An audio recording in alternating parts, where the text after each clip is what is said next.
Hello दोस्तों, स्वागत है हमारा यूट्यूब चैनल पर। आज हम लोग जानते हैं संविधान के स्रोत के बारे में। हमारा संविधान आपको पता ही होगा। जिन लोगों ने हमारा पिछला वीडियो नहीं देखा है वो जा करके पिछले वीडियो में देख सकते हैं। उसमें बताया गया है कि हमारा जो है संविधान बनकर तैयार हुआ आंतरिक एवं बाह्य स्रोत से।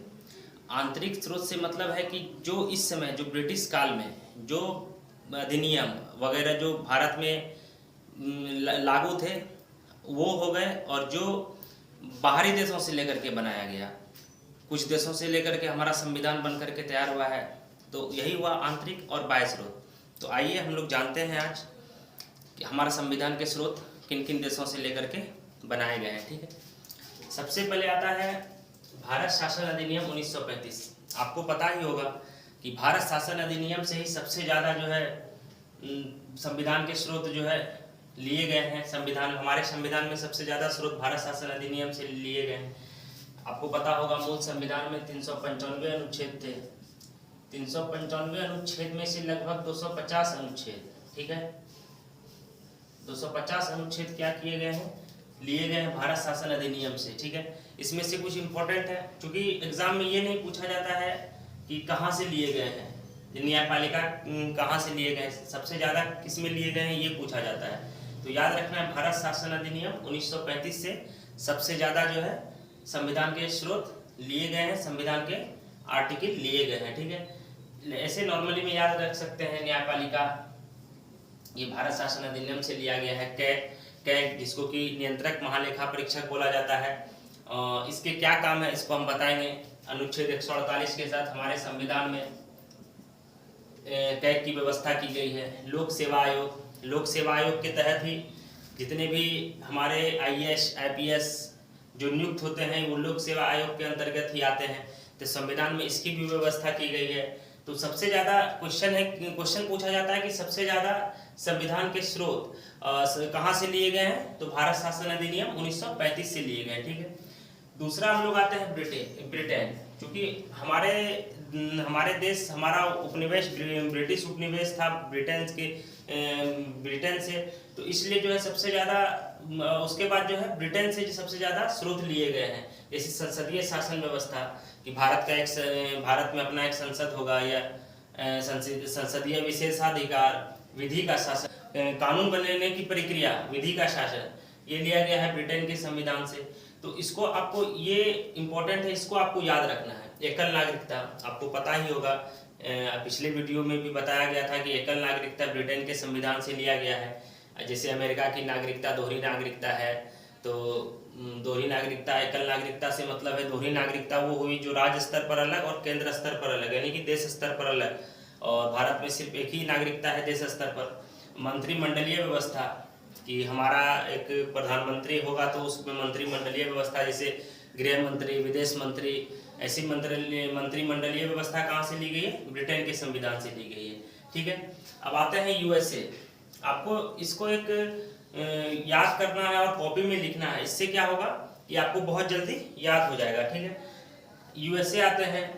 USA से मूल अधिकार आपको पता ही होगा कि मूल अधिकार टोटल कितने थे, 7 मूल अधिकार थे हमारे संविधान बनाने की प्रक्रिया में।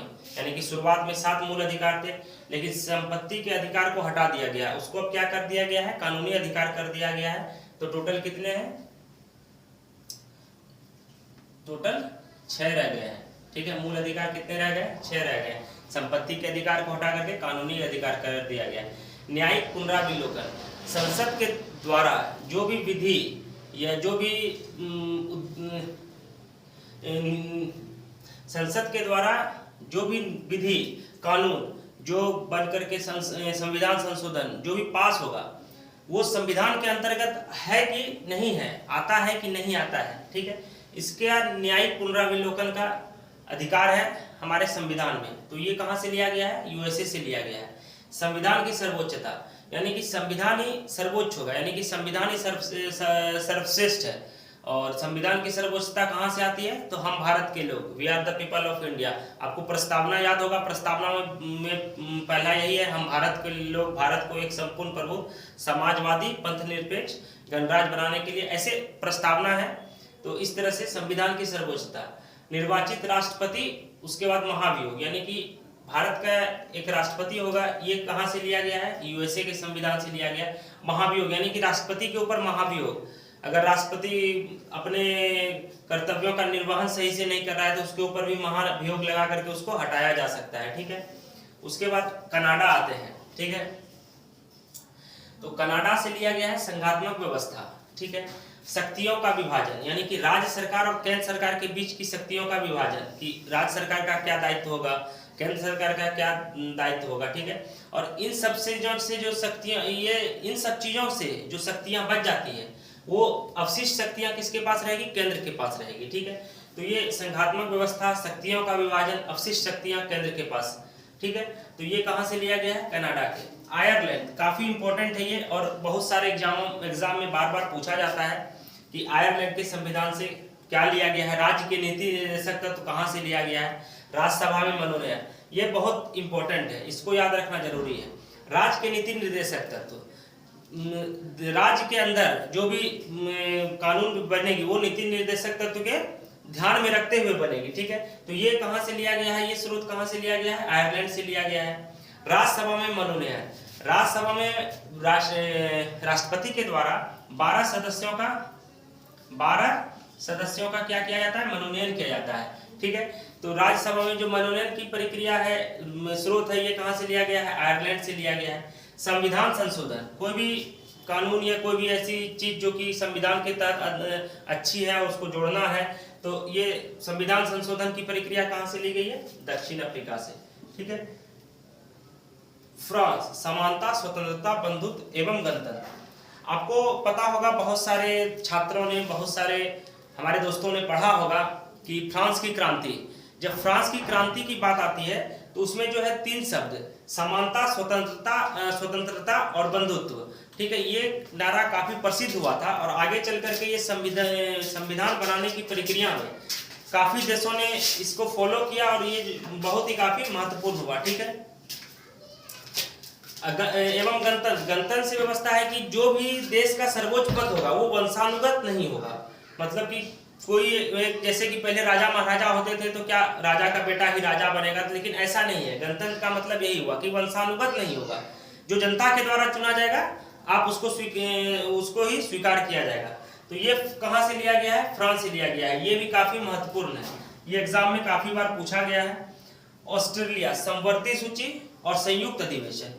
संयुक्त अधिवेशन, समवर्ती सूची, पहले हम लोग जानते हैं समवर्ती सूची के बारे में। समवर्ती सूची जो राज्य और केंद्र के समकक्ष, जो मतलब मिल करके जो सूची बनाई गई, आपको पता होगा कि सूची 3 है, समवर्ती सूची, राज्य सूची और संघ सूची। तो समवर्ती सूची के अंतर्गत राज्य और केंद्र दोनों जो है आपस में मिल करके जो कानून बनाएगा वो समवर्ती सूची के अंतर्गत आता है, ठीक है। और संयुक्त अधिवेशन, यानी कि संयुक्त अधिवेशन है कि जो केंद्र सरकार अगर कोई कानून पास नहीं हो सकता है तो उस पर राज्यसभा और लोकसभा दोनों का अधिवेशन, संयुक्त अधिवेशन राष्ट्रपति के द्वारा बुलाया जाता है, ठीक है। और इसके अध्यक्ष होते हैं लोकसभा के स्पीकर। तो आपको 3 पॉइंट इसमें याद रखना है कि संयुक्त अधिवेशन कहाँ से लिया गया है, ऑस्ट्रेलिया से लिया गया है। और संयुक्त अधिवेशन कौन बुलाता है, तो राष्ट्रपति बुलाता है। और संयुक्त अधिवेशन की अध्यक्ष कौन होते हैं, तो लोकसभा के जो अध्यक्ष होंगे वही जो है संयुक्त अधिवेशन के अध्यक्ष रहते हैं, ठीक है। जर्मनी से हम लोग याद रखते हैं आपात उपबंध के समय मूल अधिकार, ठीक है। आपात उपबंध के समय मूल अधिकार क्या होता है, हमारा खत्म हो जाता है। जब आपातकाल लगेगा तो हमारा मूल अधिकार क्या हो जाता है, खत्म हो जाता है। तो ये हम कहां से लिए हैं, ये हम लोग जर्मनी से लिए हैं, ठीक है। संविधान संशोधन की प्रक्रिया, अब इसको जान लेते हैं। ये आर्टिकल 368 के तहत आता है, ठीक है।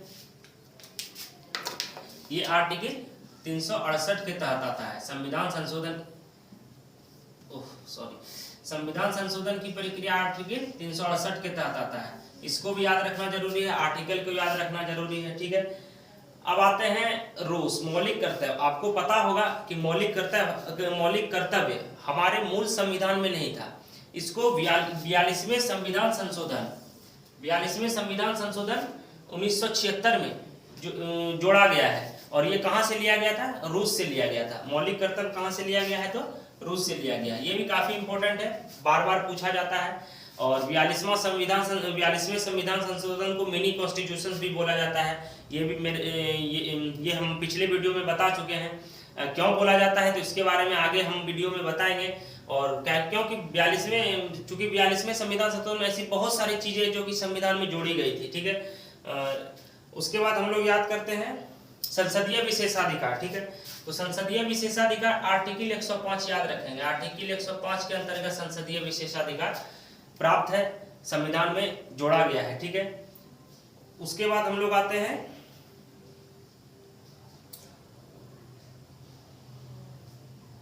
355 में, ठीक है। तो ये हम लोग का ये क्या हो गया हम लोगों का? ये हम लोगों का संविधान के स्रोत हो गए। क्योंकि आप बहुत सारे इसमें आलोचना भी की गई है कि संविधान जो है मांगा गया संविधान है तो वकीलों का स्वर्ग है। बहुत सारे लोग ये सोचते होंगे कि संविधान क्या है, कि ये मतलब जो है हूबहू कॉपी करके इसमें संविधान में जोड़ दिया गया है। ऐसा नहीं है। संविधान को जिस देश से लिया गया है, लेकिन भारत के अनुरूप, भारत की जो वातावरण है, भारत के अनुरूप जो है इसमें देख करके उसके बाद इसको जोड़ा गया है। ऐसे नहीं है कि वहाँ किसी देश से संविधान के जो है संविधान के स्रोत को ले आकर के और संविधान में डाल दिया गया है, ऐसा कुछ नहीं है, ठीक है। तो आप इसको याद रखिए। और ये एग्जाम के पॉइंट ऑफ व्यू से काफी महत्वपूर्ण है और इसमें बार बार क्वेश्चन पूछा जाता है। तो आप लोग बस आज संविधान स्रोत इतना ही है। उसके बाद हम लोग आगे जानेंगे और इसके संविधान के और भी आगे जो चैप्टर्स है उसके बारे में हम लोग अच्छे से जानेंगे। फिलहाल आप लोग इसको एक याद रख लीजिए। और याद करने का एक तरीका है जो कि आप, जैसे कि आप भारत शासन अधिनियम याद रखते हैं, तो चूंकि उसमें 250 टोटल 250 जो है आर्टिकल है, तो 250 आर्टिकल को याद रखना तो नहीं है, लेकिन इसमें जो क्वेश्चन पूछा जाता है कि सबसे अधिक जो है आर्टिकल कहाँ से लिए गए थे, तो भारत शासन अधिनियम 1935 से, इस तरह से याद रखना है। और आप एक कॉपी में लीजिए ब्रिटेन का संविधान, ब्रिटेन का जैसे याद करना है स्रोतों को, तो आप ब्रिटेन का याद कीजिए, कॉपी पे लिखिए। आप 1-2 बार लिखेंगे तो आपको देखेंगे कि याद हो गया है, ठीक है। तो आज के क्लास हम यही समाप्त करते हैं। वीडियो देखने के लिए बहुत बहुत धन्यवाद। अगर आपको हमारा वीडियो पसंद आया हो तो लाइक, सब्सक्राइब और शेयर करें अपने दोस्तों के साथ। बहुत बहुत धन्यवाद।